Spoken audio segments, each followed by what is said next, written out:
అన్నిటికన్నా అత్యంత ప్రమాదకరమైనటువంటి శత్రువు మనసులోకి రాకూడనిది ఏది అంటే మాత్సర్యము. అయితే విచిత్రం ఏమిటో చెప్పనా, ఏ అభ్యాసము, ఏ ఉపాసన, ఏ కళాశాలకి వెళ్ళక్కర్లేదు, ఏ సంస్థలో జాయిన్ అవ్వక్కర్లేదు, ఏ ప్రవచనానికి వెళ్ళక్కర్లేదు, ఉపన్యాసం చదవక్కర్లేదు, పుస్తకం చదవక్కర్లేదు, నేర్చుకోక్కర్లేదు, వచ్చేస్తాయి షడ్వైరి 6 శత్రువులు.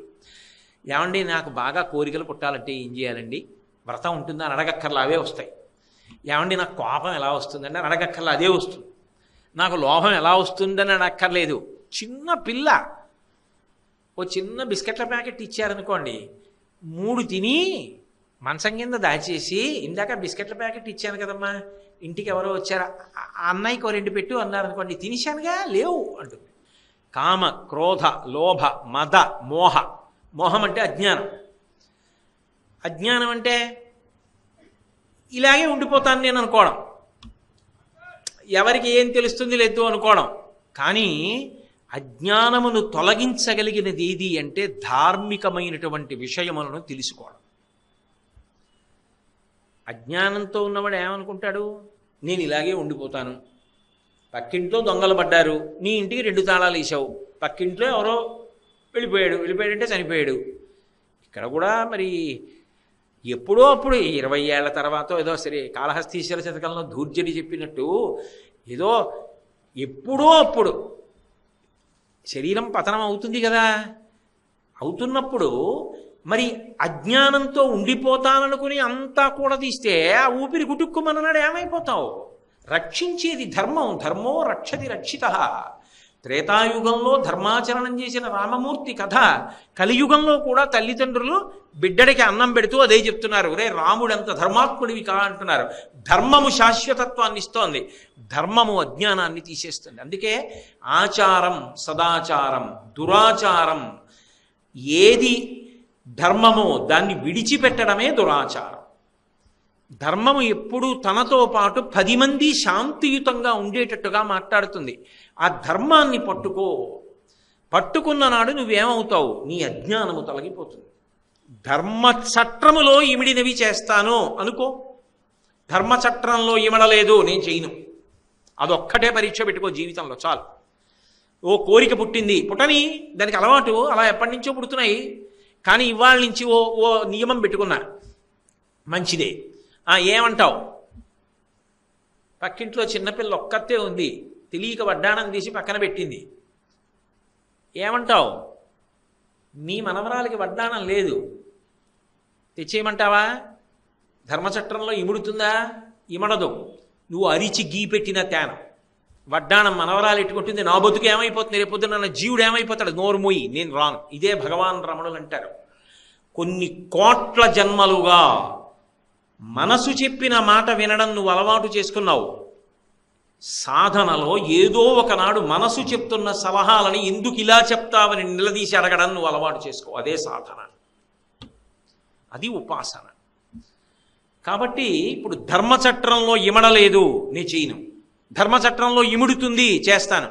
చక్కెర పొంగల్ తినాలనుంది, చేయించుకో ధర్మపత్నితో, చక్క నైవేద్యం పెట్టు, ఇంటికి వచ్చిన వాళ్ళకి ఇంత మధుర పదార్థం పెట్టు, ఎవరైనా పేదవాళ్ళని పిలిచి ఇంత చక్కెర పొంగల్ పెట్టి తినండి అమ్మా అని, మిగిలింది నువ్వు మీ ఆవిడ తినండి. ఎవరొద్దన్నారు? చక్కెర పొంగల్ తింటే తప్పని ఎవడు చెప్పాడు? ధర్మచట్రంలో ఇమిడింది చెయ్యి, ధర్మచట్రంలో ఇమడదు చెయ్యకు, అదే అజ్ఞానాన్ని తీసేస్తుంది. కాబట్టి అమ్మవారు ఏం చేస్తుందంటే మోహము అజ్ఞానాన్ని తీసేయాలనుకున్నప్పుడు ధార్మికమైనటువంటి నిష్టనిస్తుంది.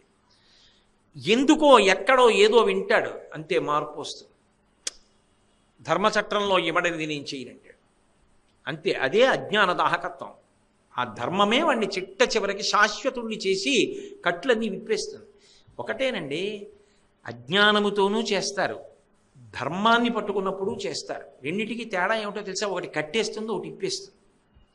ఇప్పుడు నేను తాడట్టుకొచ్చి దీన్ని ఇలా అన్నాను అనుకోండి, కట్టేశాను. ఇలా అన్నాను అనుకోండి, ఇప్పేశాను. ధర్మం ఇలా అంటుంది, ఇప్పేస్తుంది. మోహం కట్టేస్తుంది. ఆవిడ ధర్మాన్ని తెచ్చి పెడుతుంది, కట్లు ఇప్పేస్తుంది. మోహం మనం తెచ్చుకున్నది, కట్టేస్తుంది. మన ఏవ మనుష్యానాం కారణం బంధమోక్షయో షడ్వైరి వర్గాపహాం. కామ క్రోధ లోభ మద మోహ మాత్సర్యం. మాత్సర్యం అంటే అవతల వాడికి పేరు వచ్చింది, ప్రతిష్ఠ వచ్చింది, ఏదో గౌరవాన్ని పొందాడు, లేకపోతే డబ్బు ఎక్కువ ఉంది, మంచి అధికారంలో ఉన్నాడు, ఏదో 10 మంది పొగుడుతున్నారు, చాలా బాగా రాస్తాడు, నాకన్నా మంచి నిర్ణయం చేస్తాడు. శ్లాఘించవలసినటువంటిది పోయి ఆయనని ఎలా పాడు చేద్దామనో ఆలోచన వస్తుంది. ఓ ఆలోచన రావడం మాట దేవుడెరుగు. ఆయన దుఃఖపడ్డాక వీడు సంతోషపడతాడు. అది మాత్సర్యం అంటారు. ఏమిటి వస్తుంది దానివల్ల? తాత్కాలికంగా మనసుకి ఓ సంతోషం కలిగితే కలగచ్చు. కానీ జీవుడు ఎంత పాపాన్ని మూటగట్టుకుంటున్నాడు. అందుకే అన్నిటికన్నా అత్యంత ప్రమాదకరమైనటువంటి శత్రువు మనసులోకి రాకూడనిది ఏది అంటే మాత్సర్యము. అయితే విచిత్రం ఏమిటో చెప్పనా?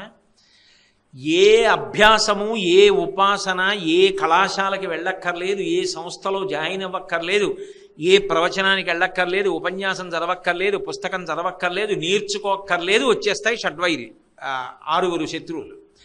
ఏమండి నాకు బాగా కోరికలు పుట్టాలంటే ఏం చేయాలండి? వ్రతం ఉంటుందా అని అడగక్కర్లా, అవే వస్తాయి. ఏమండి నాకు కోపం ఎలా వస్తుందండి అని అడగక్కర్లా, అదే వస్తుంది. నాకు లోభం ఎలా వస్తుందని అడగక్కర్లేదు. చిన్న పిల్ల ఓ చిన్న బిస్కెట్ల ప్యాకెట్ ఇచ్చారనుకోండి, 3 తిని మంచం కింద దాచేసి, ఇందాక బిస్కెట్ల ప్యాకెట్ ఇచ్చాను కదమ్మా, ఇంటికి ఎవరో వచ్చారా, అన్నయ్యకో 2 పెట్టు అన్నారనుకోండి, తినేశానుగా లేవు అంటుంది. లోభం.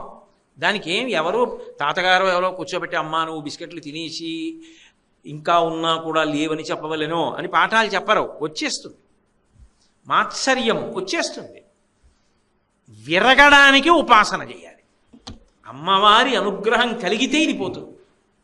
మాత్సర్యము దేని వలన కలుగుతుంది? సాధుభావనలు నశించిపోయాయని గుర్తు.